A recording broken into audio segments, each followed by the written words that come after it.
5 രൂപ പോലും എടുക്കാനില്ലാത്ത ഞാൻ എന്ത് ചെയ്യും? എൻ്റെ 2 മക്കളും ഭർത്താവും ഉണ്ട്. ജീവിക്കാൻ ഒരു മാർഗവും ഇല്ലാത്തത് കൊണ്ട് തന്നെ ചിട്ടിക്ക് കടമെടുത്ത് ഒരു ഓട്ടോ എടുത്ത് ആ ഓട്ടോ എടുത്തിട്ട് ഒരു സ്റ്റാൻഡിൽ ഇടാൻ സമ്മതിക്കുന്നില്ല. അങ്ങനെയൊക്കെ ഉള്ള ഒരു അവസ്ഥ. സത്യം പറഞ്ഞാൽ വീട്ടിലെ നിത്യച്ചെലവിന് പോലും വല്ലാതെ ബുദ്ധിമുട്ടിയ അവസ്ഥയായിരുന്നു ഞാൻ. എൻ്റെ പേര് കാർമലി. എൻ്റെ സ്ഥലം തിരുവനന്തപുരമാണ്. എന്നാൽ ഞാനിപ്പോൾ വന്നിരിക്കുന്നത് കൊല്ലത്തു നിന്നാണ്. 2022 ഡിസംബർ 11-ാം തീയതി ഞാനിവിടെ വന്ന് ഉടമ്പടി എടുത്തു. ഉടമ്പടി എടുക്കാൻ ഞാൻ വരാനുണ്ടായ കാരണം ഒരു ഗതിയും പരഗതിയില്ലാത്തൊരവസ്ഥയുണ്ടല്ലോ, ആ അവസ്ഥയിലാണ് ഞാനിവിടെ വന്ന് ഉടമ്പടി എടുത്തത്. 2022 നവംബർ മാസത്തിൽ എനിക്ക് വീട്ടിലെല്ലാവർക്കും പനിയും ചുമയെല്ലാമായി. ഞാനൊരു ന്യൂറോ പേഷ്യൻ്റാണ്. എനിക്ക് ചുമച്ച് തലയെല്ലാം നല്ല വേദനയും, മരുന്നിന് പോലും പൈസയില്ല.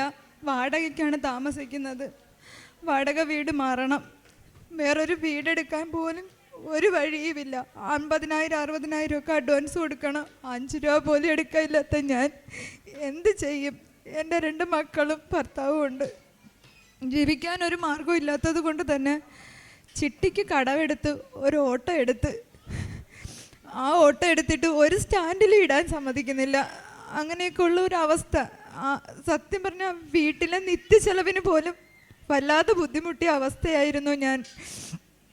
ആ സമയത്ത് ഞാനൊരു സ്ഥലത്ത് ജോലിക്ക് പോയിക്കൊണ്ടിരുന്നതാണ്. എനിക്ക് ചുമയും ഇതും കാരണം ഹോസ്പിറ്റലിൽ നിന്ന് നല്ല റെസ്റ്റ് വേണമെന്ന് പറഞ്ഞ് ഒരാഴ്ചയോളം ഹോസ്പിറ്റൽ വാസമായിരുന്നു. ആ സമയത്ത് എൻ്റെ ജോലി നഷ്ടപ്പെട്ടു. എങ്ങ് പോയി ചോദിക്കും, ചുറ്റിനും കടവും ഉണ്ട്, ചിട്ടിയൊക്കെ മുടങ്ങി, ആൾക്കാർ വഴക്ക് പറയാൻ തുടങ്ങി. ഒരവസ്ഥയില്ലാത്ത സമയത്ത് ഞാൻ അടുത്തുള്ളൊരു സ്ഥലത്ത് ചെന്നിട്ട് ഞാൻ പറഞ്ഞു, അങ്കിളെ എനിക്ക് കൃപാസനത്തിൽ പോകണം, ഉടമ്പടി എടുക്കണം, എനിക്കൊരു 500 രൂപ തരുമോ? അതിനെന്താ വന്നോളൂ, ഞാൻ തരാമെന്ന് പറഞ്ഞു. ഞാൻ അതും വാങ്ങിച്ച് 2022 ഡിസംബർ 11-ാം തീയതി ഇവിടെ വന്ന് ഉടമ്പടി എടുത്ത്. ഉടമ്പടിയിൽ ഞാൻ മാതാവിനോട് ഒന്ന് മാത്രമേ വെച്ചോളൂ. എൻ്റെ രോഗത്തെക്കുറിച്ചോ മറ്റുള്ള ഒന്നിനെക്കുറിച്ചോ ഞാൻ വെച്ചിട്ടില്ല. ഞാൻ വെച്ചത് ഇതാണ്: മാതാവേ, എനിക്ക് വാടകയില്ലാതെ കിടക്കണം, എനിക്ക് കിടക്കാനൊരു സ്ഥലം വേണം. ഞാൻ എൻ്റെ 2 മക്കളുമായിട്ട് എവിടെ പോകണമെന്ന് പോലും എനിക്കറിയത്തില്ല. എൻ്റെ ഈ അവസ്ഥയിൽ, എൻ്റെ ഈ ആകുലതയിൽ അമ്മ എന്നെ കൈ പിടിക്കണം. ഇത്രയാണ് ഞാൻ ഉടമ്പടിയിൽ വെച്ചിട്ടുള്ളത്. എന്നാൽ മാതാവ് എനിക്ക് 2022 ഡിസംബർ 13-ാം തീയതി 3 അനുഗ്രഹങ്ങൾ എനിക്ക് തന്നത്. അതിൽ എനിക്ക് വീട് കിട്ടിയതിനെ കുറിച്ച് ഞാൻ പറയുന്നതിന് മുന്നേ തന്നെ ഞാൻ മാതാവിനോട് പറയാത്ത 2 കാര്യങ്ങളുണ്ട്. ഹെബ്രയരുടെ ലേഖനത്തിൽ ഇങ്ങനെ പറയുന്നുണ്ട്: ദൈവത്തിൻ്റെ വചനം സജീവവും ഊർജ്ജസ്വലവുമാണ്, ഇരുതല വാളിനേക്കാൾ മൂർച്ചയേറിയതാണ്, ചേതനയിലും ആത്മാവിലും സന്ധിബന്ധങ്ങളിലും മജ്ജയിലും തുളച്ചു കയറി ഹൃദയത്തിൻ്റെ വിചാരങ്ങളെയും നിയോഗങ്ങളെയും വിവേചിക്കുന്നതുമാണെന്ന്. അതേപോലെ എൻ്റെ ഹൃദയത്തിൽ, എൻ്റെ മനസ്സുകൊണ്ട് മാതാവിനോട് ഞാൻ ആവശ്യപ്പെട്ട 2 കാര്യങ്ങളാണ്. ഒന്ന്, വർഷങ്ങളായിട്ട് എൻ്റെ അമ്മയും അപ്പനും വിദേശത്ത് പോകാൻ കൊടുത്തിരുന്നു. അത് നടക്കുന്നില്ല. 13-ാം തീയതി അമ്മയ്ക്ക് ഫോൺ വരുന്നു: നിങ്ങളുടെ ഇത് സാങ്ഷനായി, നിങ്ങൾക്ക് 14-ാം തീയതി കയറിപ്പോകണം. അവിടെയും വീണ്ടും ഒരു പരീക്ഷണം വന്നു. 6 ലക്ഷം രൂപ അടയ്ക്കണം. 1 രൂപ പോലും എടുക്കാനില്ലാത്ത ഞങ്ങൾ എങ്ങനെ 6 ലക്ഷം രൂപ അടയ്ക്കും? അങ്ങനെ ബുദ്ധിമുട്ടി അങ്ങേയറ്റ അമ്മയപ്പന് ചെന്ന് ചോദിച്ച സ്ഥലത്ത് നിന്നെല്ലാം പൈസ കിട്ടി. അവർ 14-ാം തീയതി തന്നെ കയറിപ്പോകുകയും അമ്മ അവിടെ ജോലിയിൽ പ്രവേശിക്കുകയും ചെയ്തു. ഇസ്രായേലിലേക്കാണ് പോയത്. കർത്താവിൻ്റെ സ്ഥലത്ത് തന്നെ അവരെത്തിപ്പെട്ടു. രണ്ടാമത് ഒരു സ്റ്റാൻഡിൽ ഓട്ടോ ഇടണമെങ്കിൽ 30,000 രൂപ യൂണിയൻകാർക്ക് കൊടുക്കണം. 30 രൂപ എടുക്കാനില്ലാത്ത ഞാൻ എങ്ങനെ 30,000 രൂപ കൊടുക്കും? ആ സമയത്ത് എൻ്റെ ഹസ്ബൻഡ് അവിടെ കിടന്ന് അങ്ങോട്ടും ഇങ്ങോട്ടും ചുറ്റിക്കറങ്ങിയാണ് ഓടിക്കൊണ്ടിരുന്നത്.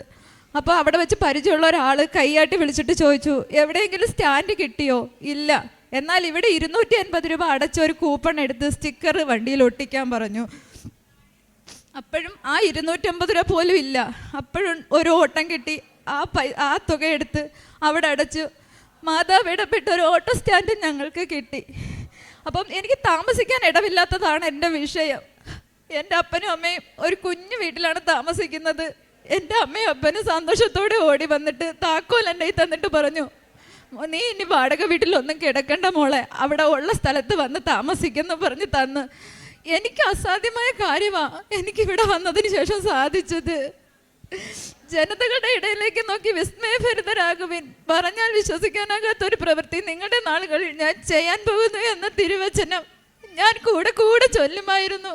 അത്രയ്ക്ക് എനിക്ക് ചെയ്യാൻ പറ്റാത്തൊരു കാര്യം, അല്ലെങ്കിൽ എന്നെ കൊണ്ട് സാധിക്കാത്തൊരു കാര്യം, ആരും സഹായിക്കാനില്ലാത്ത അവസ്ഥയിൽ എനിക്ക് സാധിച്ചു തന്ന മാതാവിന് ഞാൻ 1000 നന്ദി പറയുന്നു. അതുപോലെ തന്നെ ഞാൻ വേറെ ഒരു തിരുവചനവും കൂടി പറയാൻ ഞാൻ ആഗ്രഹിക്കുന്നു. ഹെബ്രായർ 15-16 വാക്യങ്ങൾ. അതിൽ ഇങ്ങനെ പറയുന്നുണ്ട്, നിങ്ങളുടെ സഹനങ്ങളിൽ സഹതപിക്കാൻ കഴിയാത്ത ഒരു പ്രധാന പുരോഹിതനല്ല നമുക്കുള്ളത്. പിന്നെയോ എല്ലാ കാര്യങ്ങളിലും പാപം ചെയ്തിട്ടില്ലെങ്കിലും എല്ലാ കാര്യങ്ങളിലും പരീക്ഷിക്കപ്പെട്ടവനാണ്. അതിനാൽ വേണ്ട സമയത്ത് കരുണയും കൃപയും ലഭിക്കുന്നതിനായി പ്രത്യാശയുടെ കൃപാവരത്തിൻ്റെ സിംഹാസനത്തിലേക്ക് പോകുവിനെന്നാണ് പറഞ്ഞിരിക്കുന്നത്. ഞാൻ ഇവിടെ വന്നിരിക്കുന്നു. കർത്താവിൻ്റെ ആദ്യത്തെ സിംഹാസനം പരിശുദ്ധ അമ്മയുടെ ഉദരമാണ്. ആ സിംഹാസനത്തിനെ തേടി ഞാനിവിടെ വന്നപ്പോൾ എനിക്ക് പറയാൻ പറ്റുന്നില്ല, എങ്ങനെ അത് പറയണമെന്ന് പോലും എനിക്കറിയത്തില്ല.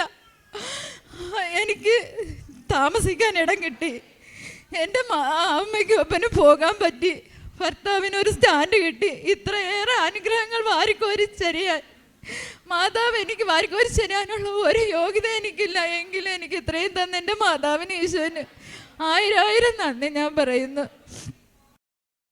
യേശുവേ സ്തോത്രം, യേശുവേ നന്ദി. ഹൃദയം നുറുങ്ങിയവർക്ക് കർത്താവ് സമീപസ്ഥനാണ്, മനമുരുകിയവരെ അവിടുന്ന് രക്ഷിക്കുന്നു. സങ്കീർത്തനം 34:8. സങ്കീർത്തനം 34:8 പറയുന്നു, ഹൃദയം നുറുങ്ങിയവർക്ക് കർത്താവ് സമീപസ്ഥനാണ്, മനമുരുകിയവരെ അവിടുന്ന് രക്ഷിക്കുന്നു. കാർമലി എന്ന മകൾ തിരുവനന്തപുരത്ത് നിന്ന് വരുന്നു.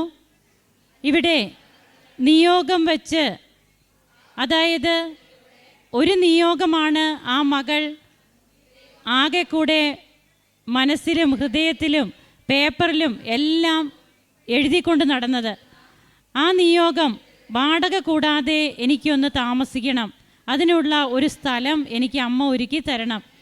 അപ്പോൾ അങ്ങനെ ആ ഒരു നിയോഗവുമായി വന്ന മകൾക്ക് മറ്റ് 2 കൃപകൾ കൂടി നൽകിയാണ് അമ്മ ഇവിടുന്ന് പറഞ്ഞു വിടുക. ഒന്ന് ചോദിച്ചാൽ അതിൻ്റെ ഇരട്ടി നൽകുന്ന, അതിലും കൂടുതലും നൽകുന്ന ഒരമ്മയുടെ സന്നിധിയിലാണ് നാം നിൽക്കുക. It is not by merit but by grace. നമ്മുടെ യോഗ്യതയല്ല, ദൈവത്തിൻ്റെ കൃപയാണ് എല്ലാറ്റിലും നമുക്ക് കാണുവാൻ കഴിയുക. ഒത്തിരിയേറെ വേദനയോടെ ഇവിടെ ഈ മകൾ പങ്കുവച്ച അനുഭവം നാം കേട്ട് കഴിഞ്ഞതാണ്. അപ്പോൾ നമ്മെ തേടിയെത്തുന്ന, അതായത് ഒത്തിരിയേറെ പ്രതിബന്ധങ്ങൾ ഉണ്ടായിരുന്ന ഇസ്രായേൽ ജനത്തിന് അവരുടെ വാഗ്ദാന നാട്ടിലേക്ക് അവർക്ക് പോകുവാൻ, ആ പ്രതിബന്ധങ്ങളെയൊക്കെ തരണം ചെയ്യുവാൻ അവർക്ക് കഴിഞ്ഞു. ദൈവത്തിൻ്റെ സാന്നിധ്യം അവരോടൊപ്പം ഉണ്ടായിരുന്നത് കൊണ്ട് ഇവിടെ കൃപാസന അമ്മയുടെ സന്നിധിയിൽ വന്ന് നാം പ്രാർത്ഥിക്കുമ്പോൾ നമ്മുടെ തടസ്സങ്ങൾ ഓരോന്നോരോന്നായി നീങ്ങിപ്പോവുകയാണ് അമ്മ നമുക്ക് വേണ്ടി മാധ്യസ്ഥം വഹിക്കുന്നതിലൂടെ. ഈ മകൾക്കും കുടുംബത്തിനും ദൈവം ചൊരിഞ്ഞ എല്ലാ കൃപകൾക്കും അനുഗ്രഹങ്ങൾക്കും നമുക്ക് കൈയടിച്ച് ദൈവത്തെ മഹത്വപ്പെടുത്താം. ഈശോയെ നന്ദി, ഈശോയെ സ്തുതി.